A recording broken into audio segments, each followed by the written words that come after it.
is Brandon Adams, and I'm a staff writer here for Gay Magazine. And today we'll be talking about TRANSworld Atlanta.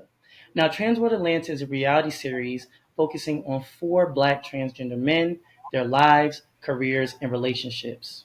Throughout the series, we get an intimate glimpse of each person's struggles and triumphs as people of trans experience.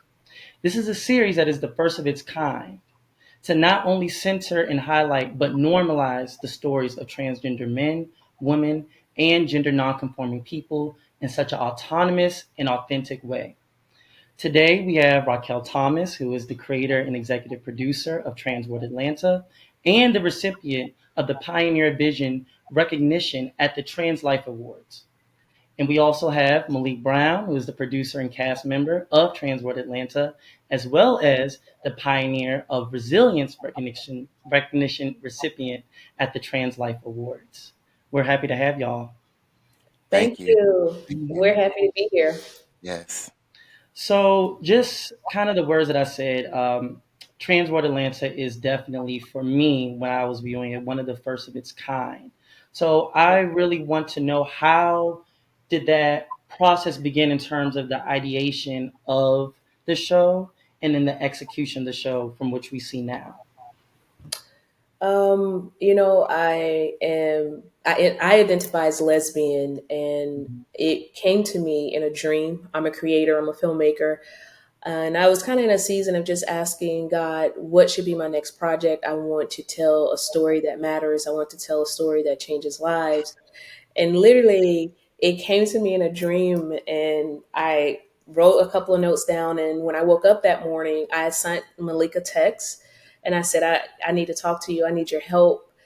He called me later that day, and I told him my idea about TRANSworld Atlanta. We set up a meeting. Maybe a week later, I drove to Atlanta from South Carolina. We sat down in a local restaurant in Atlanta, and literally on napkins, we wrote all of my ideas down, all of Malik's ideas down, and we formed a cast that day in that restaurant. Mm. And Malik did all the casting. So Malik is transgender, so I knew he was directly connected to the community and could, at least give both of myself and himself some insight as to, okay, who would be the candidates to tell their story. And we are considered a reality show, but we're more of a docu-reality. We're documenting Mhm. lives. Nothing is scripted in TRANSworld Atlanta. These are real stories recorded in real time. So that's very important to say. It's more than a reality show. It's actually a docu-reality series. It's a documentary. And I will say that when viewing it, like, I know when just looking it up, the way it's promoted, say like on IMDb or something like that, it's reality. But while I was watching, I'm like, we're just getting an intimate look into everyone's lives, and it felt like a documentary. Yep. Yes. I think with it has a reality kind of flair to it, but I feel Yep. like the execution was definitely documentary style. You're in people's homes, all there Yep. is the camera right on them talking. Yes. So I was like, okay, this is like reality, but documentary type of Yep. style. And when y'all were discussing like the ideas of the show, when was that? Just to get a timeline of things. It's been like a year now, right? A So year. we started. So from we filmed. We started filming in August of last year, but Malik and I got Okay. together in June of 2022. It was June 2022 when we sat in the restaurant and formulated the idea, and then we came and we started filming in August of 2022. So y'all hit the ground running like 2 months later. Oh yeah. I started calling people when I left the restaurant. And I'm glad that y'all touched on that, because with the cast, I felt like the cast was very, it was range in the cast. You have some, Yes. trans men, trans women, someone that's gender non-conforming, cis women. You know what I mean? So, what was that casting process like?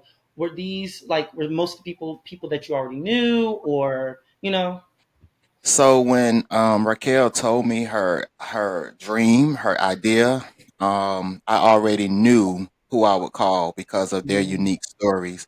I've Mm-hmm. been friends with all of the cast members except two for over 20 years. And Mm-hmm. I already knew their stories, their journeys, and the two cast members that I didn't know that long, they also had a unique story, which was Jamel and Alfonso. Mm-hmm. Mhm. And so everybody fit in the realm of what she was looking for. And everybody said yes. They I trusted her and they trusted me. Yep. And Mm-hmm. so it just fit. Mm-hmm. And I could tell the bond between all the cast members. It was like a family. You know what I mean? Yeah. Um, Absolutely. I think when I was first watching it, and it was like I'm thinking it's a reality show. You know how sometimes there's drama and stuff like that. I'm like, ooh, is there gonna be some, messy? But it was like a family. You know what I mean? Yeah. And And it it's was really, real. yeah, it's Yeah. real. It's a real family, and it was like pretty heartwarming to kind of see that represented. Like I kind of felt a connection to everybody telling their stories because I feel like Yeah. every one of y'all gave so much. You know what I mean? Every y'all bared it out on the line. So Yeah. it made it pretty easy for me to resonate with the love that I saw on the show. So even with Alfonso and Jamel, like they were very guarded, especially with C, Mm, mm-hmm, because they have received so much hate mm-hmm, online and stuff. And so when they first came around, nobody really couldn't hold the baby or anything. mm-hmm, And now it's like C knows us, C grew with us with the show. And when they're around us, they are completely open and free because they know they're protected by TRANSworld family. mm-hmm. Mhm. And I remember in Absolutely. one of the scenes, you and Raquel were talking about like they let us hold the baby, like you know Yeah. what I mean? Like they really was like, you know what? It sounds like they saw it was just genuine love there. So Mhm. there was nothing to be afraid of or you know what I mean? And I think that Right. speaks to the guard that we all have to have up, as Yes. just black queer people in this country, in this world, you know what I mean? Yep. So that was pretty cool to see. Yeah. I For remember before we go on, like Jamel and Alfonso, when we went into their home to record hmm their session, I had to literally say, "Can I hold the baby?" Like Oh, I can't sit in here any longer without asking to hold the baby. And they mm, kind of looked at each other, like, and I could see like the fear, and it mm, broke my heart, mm-hmm, to see that they didn't know if their child would be protected because of all the hate mail they had gotten, the social media messages. Um, but it was also a blessing to see their shoulders go down, mm-hmm, to breathe, to leave the room Yeah. while, we held their child, and letting them know, like, I will protect C how I protect my children. mm, He is safe. We are his family. We will stand with you. We will stand beside you. We will protect him with you. And I think by the time we were done filming, they could feel that. Yep. mm. Yeah. And I remember, I don't know if it was Jamel or Alfonso that said that, but I remember one of them said they always stayed in the house. They never really, left the Yep. house. Not left the house, but you know what I mean. Like their safe Oh, yeah. place was only in the home. When they left the home, guards up. You know what I mean? Hmm. And just thinking about Jamel too, talking about the moment he realized that he could fully trust Alfonso was during the birth of C. Yes. You know what I mean? Yep. Yep. And that spoke a lot too. Yeah. So for Malik, I want to know what was your favorite part, as well as the most challenging part about being a cast member on the show, especially someone now that you're telling me someone who organized, the casting. Um, the whole thing was my favorite. Just being a part of such a phenomenal show. Like hmm this is real. Like she said, unscripted. Like we were able to be our unapologetic self. hmm And so it was just fun. Like it was real. This was our lives. We were able to let walls down.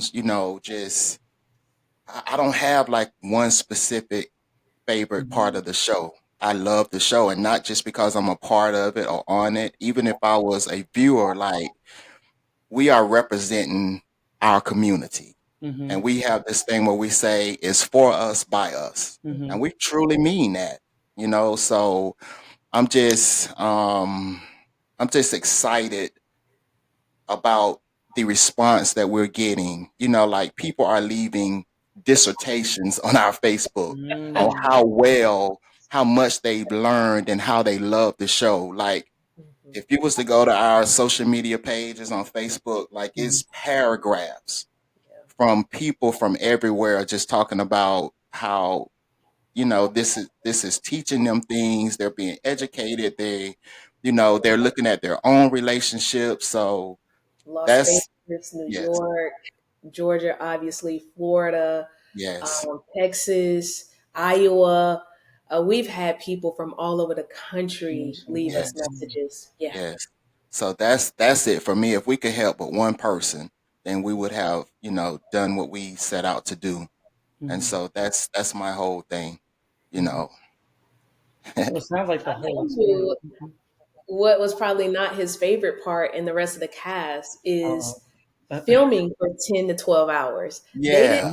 realize how long mm. a set day was. And I remember everybody being tired, but still so positive and ready to go. But I think when we got to like hour 8, 9, they were like, "Oh God, are you not tired, Raquel?" Sun It's up like, to sundown. the day before is normally when my body starts to slow down. So it was funny to see how energetic everyone was. Right. And then by the third day, you start to see people People going take down. breaks. Now you see my eyes swole. Oh no, not that. Oh no, this won't happen again. now, now you say there's 10 to 12 hours, 10 to 12 hour days. How long was the entire filming process? We filmed 7 days. And for what we did, it may take, some production companies, it may have taken 20 to 30 days. When I went in, I had all my storylines written as to what Mm-hmm. I wanted to talk about. All the questions were ready for our green room scenes. Wardrobe, we let them know exactly, the setting where we're going to be. So we were very organized and shooting, And but this we is under actually your shot. production company, right? James Yes. Hector. Okay. Mm-hmm. Mhm. Yep. We shot in 7 days and we had 10 to 12 hours every day. So I guess, Mm. in the real world, that may be, I don't know, 14 days because we kind of Yeah. did two in one, Yeah. but we shot in 7 days. And And I wanna go ahead. oh no, no, go ahead, go ahead. I wanna add too, even the counseling, like everything was Yes. unscripted. Like Mm-hmm. I'm still um taking what I learned in counseling, using it in my relationship like right now. Like we didn't know the questions that was gonna be asked. I didn't either, even being Mm-hmm. one of the producers. Like, I didn't share that with any of them. None of yeah, them knew what I was going to ask. Um, Even the therapist, the life coach, I gave her the questions that I wanted her to ask. She didn't know beforehand. Mm-hmm. So, like I said, they were totally not prepared for any of the conversations that happened, which I wanted it to be very organic. Mm-hmm. And definitely, Tangela, she was everything. I was like, I might need yes. her business card after. People are actually reaching out on social media asking for her business, her She number.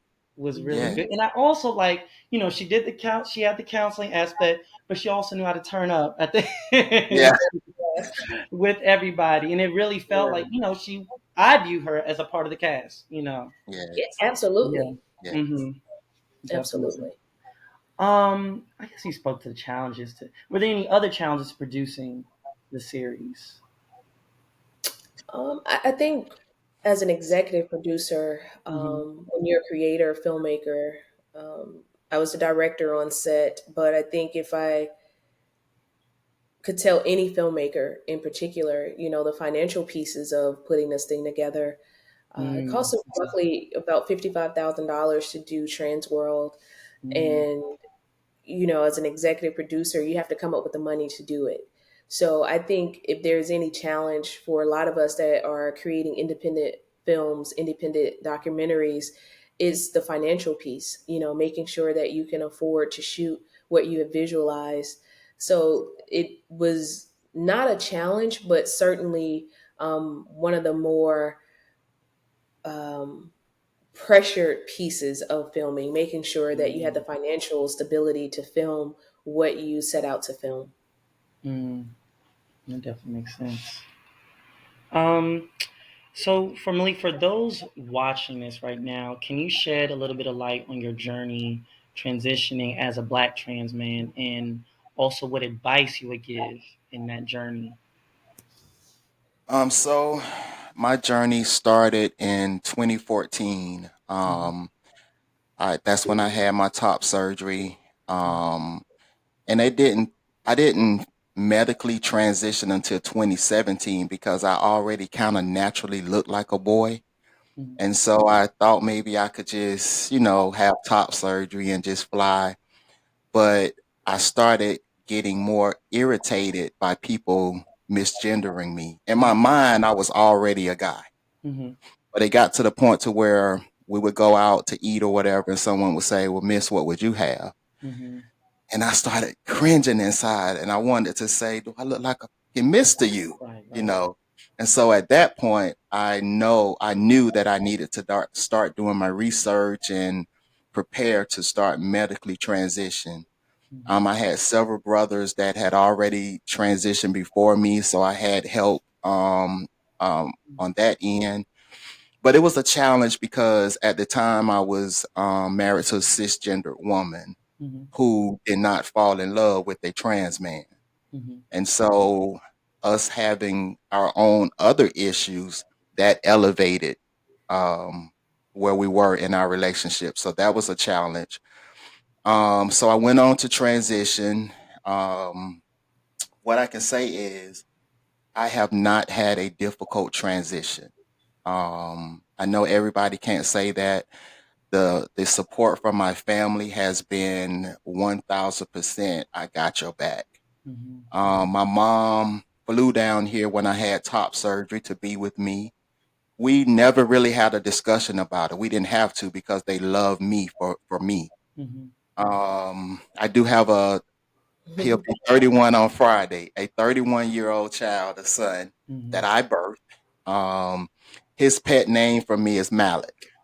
Malik. And so, yeah, we never really had a discussion. He just loves me for me because, like I said, I've always been a boy. Mm-hmm. Like the way I dress, like even with him, like even when I carried him, I never changed my clothes, Mm-hmm. like, and he was a playing child. And Mm-hmm. thank God he was a boy because I wouldn't have known what to do with a girl. Yeah, I remember you saying that. Yeah. Mm-hmm. I just wanted my own child and I wanted a boy. And Mm-hmm. so my transition has been wonderful. I was a deputy sheriff lieutenant for DeKalb County Sheriff's Office, Mm-hmm. executive protector to the 49th sheriff. I was there 17 years, and my transition actually happened while I was with the sheriff's office. 100% supported. They Mm-hmm. rooted me on like I was the first ever to have such a prestigious position. They 1,000% rooted me on. So I can't say that I've had any issues. I'm blessed. No challenges really. Mm-hmm. The only thing I can say is since transitioning, I do suffer more with depression and Mm-hmm. anxiety, but it's manageable. And thank God I have a partner that don't allow me to sit in that. Mm-hmm. It sounds like having that core support system professionally, romantically, personally, in your family as well, makes for a drastic difference Yes, in how one might cope with that journey, as opposed yes, to doing it alone, or even worse, doing it alone and having, these antagonistic forces all around you. You know what I correct. mean? Yeah. And also I want to add that I used to live stealth, especially with the sheriff's office before I transitioned. Mm-hmm. And after, I used to get inboxes on from trans guys, from, studs, like, how can I maneuver in law enforcement? and stay under the radar, or do this, or I want to feel safe. And so that also pushed me to, come out of that box of living as stealth to Mm-hmm. help people. My whole goal and a part of my journey is to help somebody else. Mm-hmm. And I know just for people seeing your journey and seeing your words on TRANSworld Atlanta, that will make them not feel alone for sure. Yes. For sure. Yes.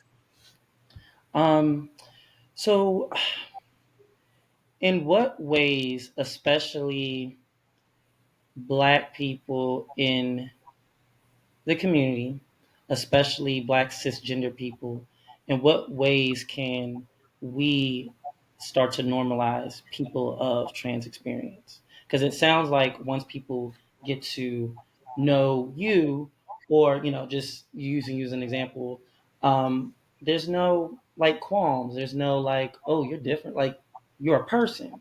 You know what I mean? But I feel like there's a lot of division, confusion, on what it means to be trans. I feel like when people hear that word, they automatically kind of disassociate the humanhood out of it. You know Hmm. what I mean? So, in what ways do you think we can normalize this? So Well, I'm gender, sorry. being that I am cis, Right. Mm-hmm. um, first we have to realize that love is love, and we're Mm-hmm. all human. How we identify sexually, who we sleep with, none of that determines the actual human being. Right. I think for us in the community, and we have a lot of prejudices within the community in itself, like trans individuals not being accepted in the LGBTQ community already. Mm-hmm. And so to go into the straight world, Mm-hmm. we're already defeated because we don't support each other. I think the biggest piece, especially as a cis woman, is knowing that everyone's human. Mm-hmm. Everyone's human, and we all put on our pants the same way, and we all have feelings, and life doesn't change because I decide to identify as female or male, or if I decide to sleep with a male or female. It doesn't change who we are on the inside. I think we just have to be more supportive in totality, and remembering that we're all still human despite who we lay with, despite how we identify, we're human. Mm-hmm. And I think we need to keep, these open discussions. That's why I'm so excited about this show because we didn't ask for space. We created space. Mm-hmm. And, where there are rooms that we're not invited to, for me, I may not be invited to the table, but if I know there's a room that I'm supposed to be in, I'm taking a chair, Mm-hmm. period. We're going to be represented. And this platform is going to be used for that, to educate, to destigmatize HIV, like all of that. So that's I'm just real excited about this show, reaching the masses so that we can help free somebody. Mm-hmm. Yeah. And I feel like that was definitely my biggest takeaway after watching the entire series is, you know, I feel like when people, even though the show centers on trans people, the stories are human. Stories are something everybody can relate to. Everybody has anxiety. Everybody has depression about, giving birth. It's a scary time. You know Yeah, what I mean? There are people that are HIV positive. You know what I mean? yeah, There's people that found new relationships. There's people, so I feel like at the end of the day, if people, like kind of what you said, Raquel, like if people can just take away the, ooh, you're attracted to, you know what I mean? And just show that everybody is, human. So yes. definitely. And So, also, real quick, can you define what stealth is? When I live in my privilege, Mm-hmm. where I don't necessarily identify as a trans man, I just identify as a man. Mm-hmm. Um, and living in your privilege is I can walk in the room and nobody knows that I'm trans Mm-hmm. Okay. versus me walking in the room and saying that I'm trans. Mm-hmm. Okay. Just wanted to clarify that for anyone watching. Thank Gotcha. you. So like I said before with the cast, there's definitely a spectrum of gender diverse relationships in the show. How do you think this series will expand people's ideas of what a relationship could be or look like? I think when I think about Sean and Denise, Sean Mhm. and Denise have been married 20 years. I think the key takeaway when you're looking at just a relationship is there are many straight people that don't survive 20 years of marriage. Mm, mm, And of course, you have your ups, your downs, you go through things. It's never without some struggle. It's not always happy, but anytime someone, two people can commit to each other for 20 years, they're doing something right. Yeah. You mhm, know, and I think for all of us, we all want to be loved. We all want to be loved how we want it, how we need to be loved, and we're all looking for that perfect fit, mhm, right? And we're not asking for it to be perfect without issues, but we're asking for someone to love us in totality. And I think that couple in particular, they have that. When I think about Jamel and Alfonso, a cisgendered man with a trans man, they mhm, love each other for who they are. They birthed a child together naturally. mhm, And that's love. I think ultimately the stories of love and relationships, it's love me for who I am. Um, Malik and Raquel, they're both trans. mhm, Malik had never been with a trans person prior to his current partner. So loving people for who they are, love them because they love you, love them because they give you what you need and what you want in a partner. And of course, we dealt with Nick, who mhm, his partner never showed up for him. Right. mhm, His partner remained absent. So we also go through everyday, problems where, perhaps you're not with the right person, or perhaps that relationship is not working. Um, mhm, we're not exempt, mhm, but I can tell you, when you think about 20 years, people in the heterosexual world, I don't think they really think that relationships are real within our community, and Right. that love is real, mhm, and that we have real partnerships, and that we fight for each other, we pray for each other, we support each other. So just seeing a 20-year relationship, doesn't matter how you identify, is mhm, amazing. mhm. Emily, do you Yeah. want to speak on that too?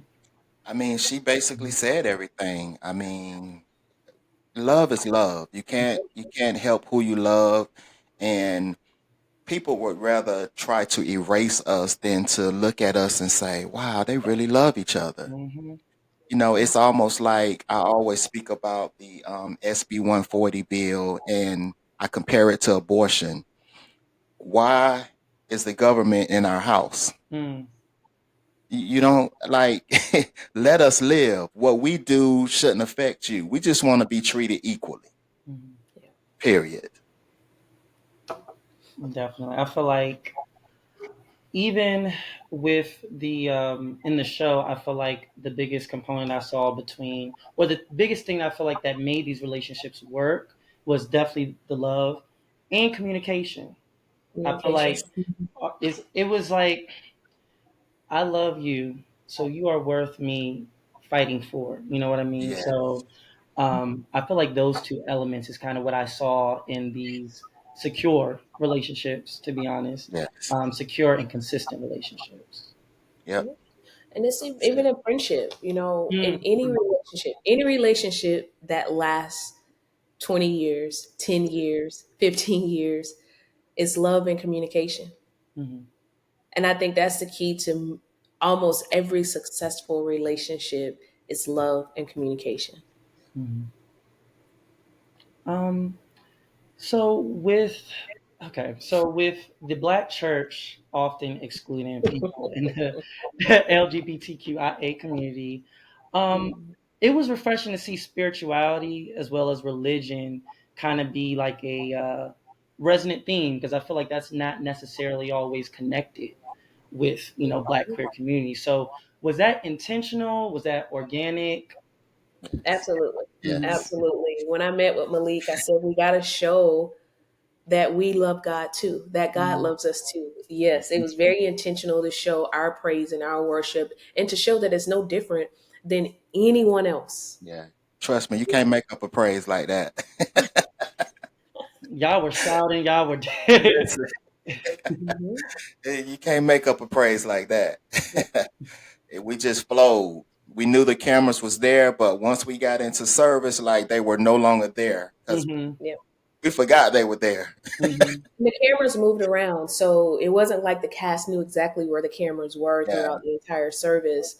Right. Their instruction was to go have church. I yeah, didn't tell them to do this, do that, say this. I said go have church, and the cameraman and I strategically placed cameras where we knew we needed them, but the Hmm. cast had no idea where the cameras were going to be. They weren't prepped. It was like we're going to sit right here, have church, Hmm. and they did just that.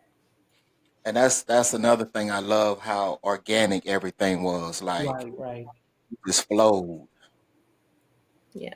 And I feel like I've never seen. So I'm from the DMV area, but I've never really seen a church that embraces, Black queer people in that way.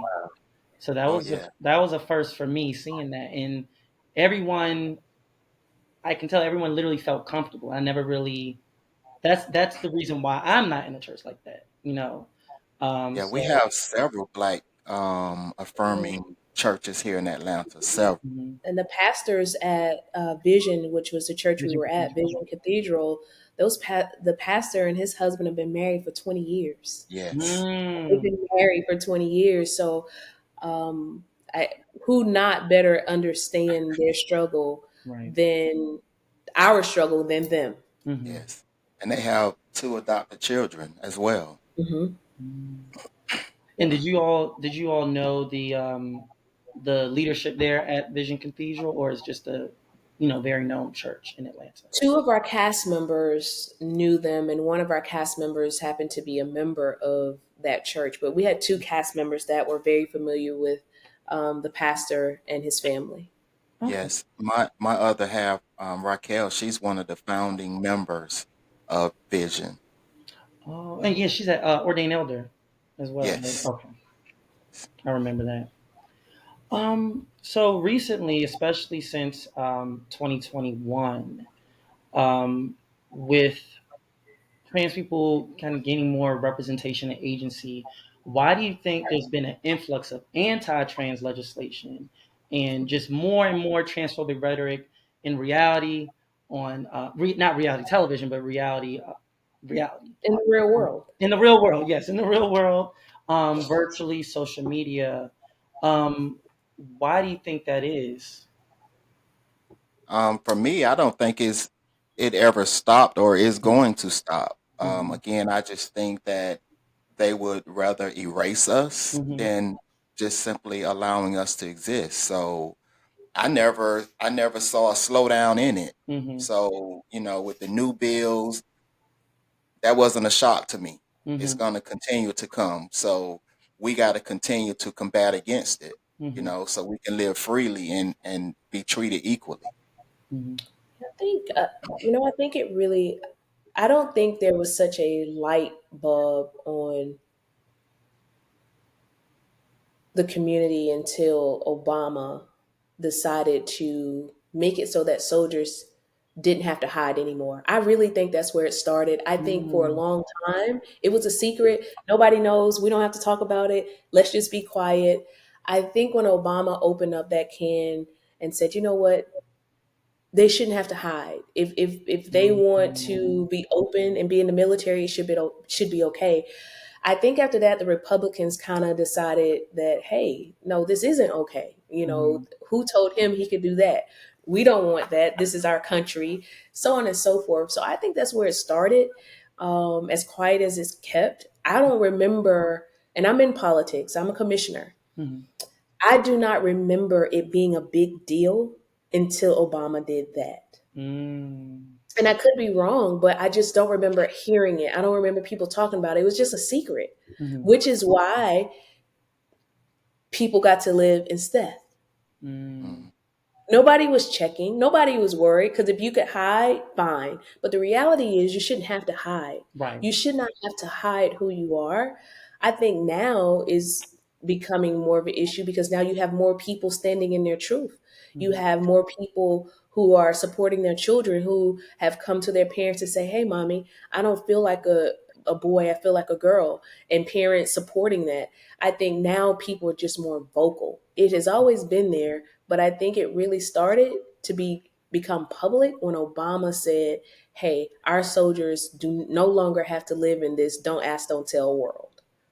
And it became more Yeah, of I a agree with wider conversation. Yep.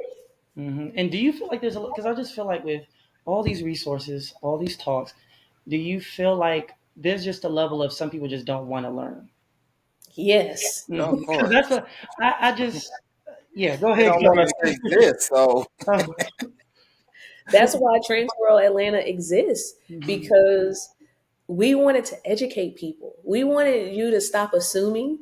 We mhm, wanted you to stop listening to people that aren't in the community mhm, and tell. The goal was for them to tell their stories mhm, and not their stories be told by someone who has no damn clue. mhm. right. And I feel like that was a major piece in it too, because it's like all the cast members are telling their stories from their own mouths. There's no narration behind it, and you know what I mean.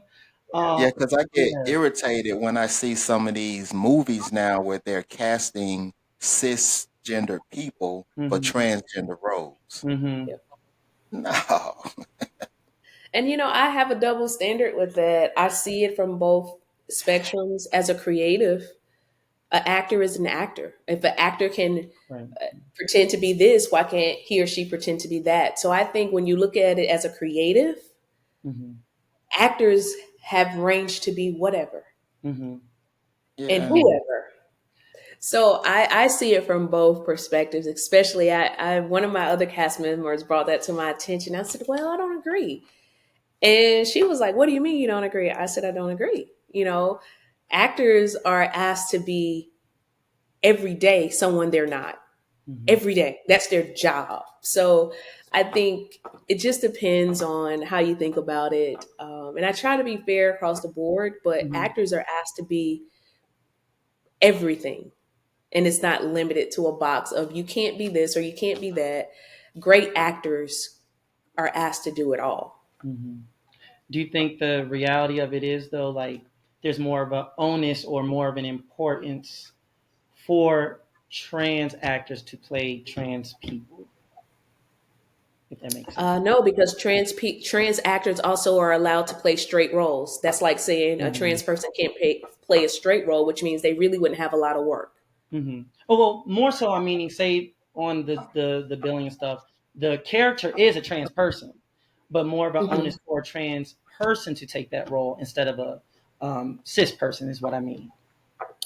I think that everybody should, trans, straight, gay, bi, Hmm. whatever, however you identify, when you go in for the job, I think the best person should get the job, Okay. the best actor. And if a straight person out acts the actual trans person, then it should be the straight person's job. Okay. Versus, I think it's just about the craft of and the art of being an actor, Hmm. not gender. I can agree with that. That makes, yeah. I was like, yeah. I can agree with that. Yeah. And I'm Hmm. for everything in our community, but I think we're being unfair to straight actors when we say that. Hmm. That's Yeah. fair. I I like, agree. yeah. Yeah. um. Oh, I have a question that just came up. Y'all were talking about comments on the Facebook post. I'm curious, were there any comments from anyone in D9? Because Nick's story was something that I've never seen on TV before. So, was there any, supportive comments, backlash even from anyone in D9 that you've seen so far? No, they've been very quiet. Mm. Yeah. I'm quiet in myself because I'm like, that's something I have a lot to say, but okay, No, I'll take that. they've been very quiet. Okay. No one, not one Mm, comment from the, mm, not one. Very, very Yeah. silent. Mm, okay. I'll take that. Um, so what takeaways do you hope that viewers will get from just watching Transworld Atlanta, specifically Black people in the LGBTQIA community? Malik, you go first. Um, just that people see that we are indeed human, Hmm. and we just want to be loved. We're not trying to cause any confusion. We just want to be authentically, unapologetically loved, trans, black, kings, queens.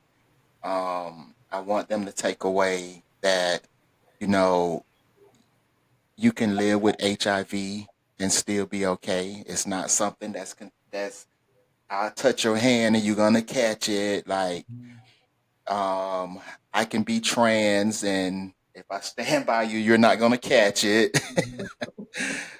Just destigmatize all this stuff around transgender people. I just want them to take away that we are human. Like, we just want to live and be treated equally. That's all. Hmm. I think for me, the biggest takeaway that I want people to leave with is to be educated, Hmm. Hmm. to understand that trans lives matter. Hmm. Black trans women are under attack in this country, Hmm. and probably the least protected in this country, Hmm. with a trans man or a feminine man coming second to a trans woman. But my biggest takeaway that I hope that people leave with is trans lives matter, love is love, and to simply be educated about something you didn't know about prior to watching. And I think that's what I feel like to get to people the most. It's not these, PSAs. I do feel like it's TV, film, entertainment, because I just feel like from watching this, it was a lot of stuff that the show touched on: medical care, um, domestic abuse, mental health, relationships, love, religion. You know what I mean? And I just feel like programs like this is the best way to kind of encapsulate a lot of things that people are trying to convey to others that might not know, like what you said. Yeah. Um, so definitely. Yeah.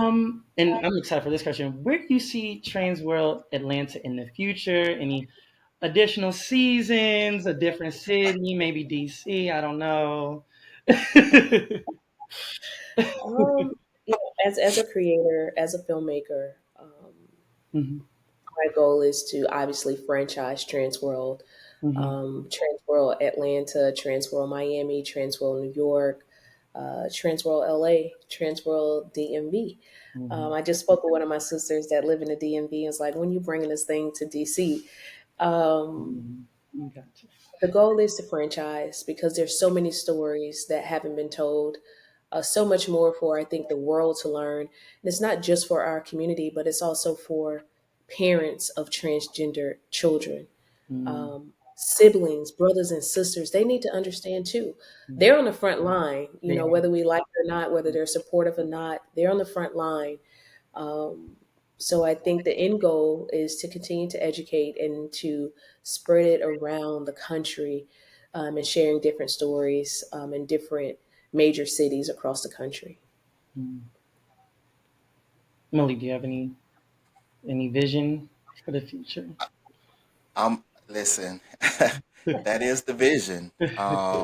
We work well together. Mhm, We agree to disagree, but her vision has been spot on. And I say that because I'm a transgender man, mhm, so her vision has been spot on with the changes that I would like to see in the world. The platform has been created, and I'm blessed and honored to be a part of it. mhm. Now, are there any other projects our audience should be on the lookout for? I believe I saw that you two have a podcast now. Yeah, so Mhm, we have. it's a Trans World podcast, and we bring on people from the community to talk about the trans experience and things that are happening within the community. And that's been, I think we have like 5 or 6 episodes out there now. We just started it last month. Mhm. And we also have a pageant coming Okay. this December, the Trans World pageant, and it's for transgender identifying individuals as well as non-binary, non-confirming Mhm. individuals. We don't see a lot of pageants, and Malik is a pageant boy. Right, Malik is right. one You were every pageant there is to win, but we don't see pageants that's just for transgendered individuals. They're typically left out. hmm Yeah. And So yeah. is the pageant in Atlanta? Okay, it's Yes, in Atlanta. yes, yes, Okay, yes, perfect. yes, yes, yes. December 2nd, December. we're doing it at the Essence venue. Packets are ready, so if there's anyone that's interested in being a part of the pageant, we will email you out the packet so that you can prepare and get ready. We're super excited about it. And then for our podcast, we are accepting, interviews all the time, talking to different Mhm. people within the community, sharing their trans experiences.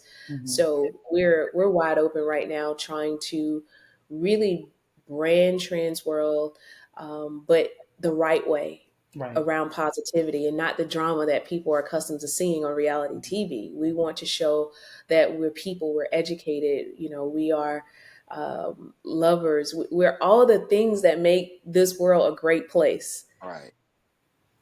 And also, what platforms can everyone catch the podcast on? So Spotify, YouTube, iTunes is on all the major podcast networks, but we typically promote Spotify and YouTube mostly. Okay. And is there a forum for people that would like to be guests on the show or just to get more information on the podcast? I mean, show podcast. I'm talking about podcast. Yeah, so every show we literally post, we give out our contact information for those people that want to reach out to us directly, whether they just want to have a conversation or they want to be a guest. But we do give out all of our personal social media handles so that they can follow up with us because we want to talk to as many people as we can. Okay. Perfect. That's good to hear. So y'all, it sounds like y'all gonna be busy, busier. It's been busy. Right. It's been busy. So that's pretty much it. I'd like to thank both of y'all for, especially for the patience, and taking the time to meet with Gay Magazine to shed some more light on Transworld Atlanta. And once again, y'all can find that on Tubi and Amazon Prime, right? Yes. That's Okay, correct. perfect. And also, guys, definitely let us know what y'all think of the show in the comments. Be sure to promote it. And where can they access like the social medias on the show and whatnot? Malik is really good at that part. Malik, Okay. social handles. You can find me at one. That's the number one gorgeous underscore church boy, and that's BOI. You can find Trans World. You can find us on YouTube at Dreamcatchers Production. You can also find Trans World Atlanta on Instagram at Transworld ATL. You can find Raquel at RAQ. UELRT3. So it's Instagram is at Raquel RAQUELRT3. Okay, Yes. perfect, perfect. And once again, thank y'all for sitting down, talking with me about the show. Glad to have Thank Thank you y'all. for having us. Thank you. you. I wish I had a clap button on here. Okay. Malik has a full studio over there. He could I have saw plugged it that. in for you. When he, I was like, he got I the should mic, get he it. got the. I was like, okay. Okay. Oh, perfect. Yeah. Thank I you. got you.